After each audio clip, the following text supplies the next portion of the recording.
ዛሬ አንድ ቁም ነገርን እንማራለን። እውቀትን ወደ ተግባር መቀየር።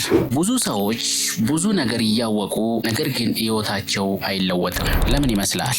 ምክንያቱም እውቀት በራሱ ህይወትን አይቀይርም። ህይወትን የሚቀይረው ተግባር ነው። ዛሬ እውቀትን ወደ ተግባር የሚቀየርበትን 3 ቀላል መንገዶችን እንመለከታለን። አንደኛው ማጥናትን በመቀነስ ተግባርን ማብዛት። ብዙ ጊዜ ተጨማሪ መማር አለብን እያል እንቆያለን።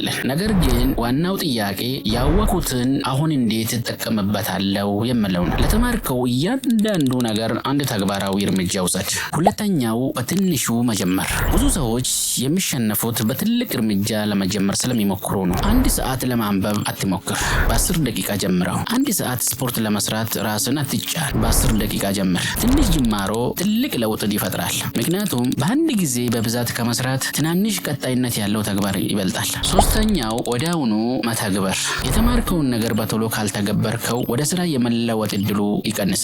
ስለዚህ ጠቃሚ ነገር ስትማር ዛሬውኑ አንድ እርምጃ ውሰድ። ከዚያም ውጤቱን ገምግመው፣ አሻሽል፣ እንደገና ሞክረው። እውቀት በአእምሮ ይከማቻል፣ ተግባር ግን ህይወትን ይቀይራል። ስለዚህ ዛሬ አንድ ነገር ብቻ ተማር፣ ነገር ግን ያንን አንድን ነገር ዛሬውኑ ተግብረው። ክፍል 2 ይቀጥላል። ለቻናሉ አዲስ ከሆናችሁ እንዲሁም ከዚህ ቻናል ቁም ነገር ማጨበጥ ከፈለጋችሁ ቤቱን ፍሎ ላይክ፣ ሼር ማድረጋችሁን እንዳትረሱ።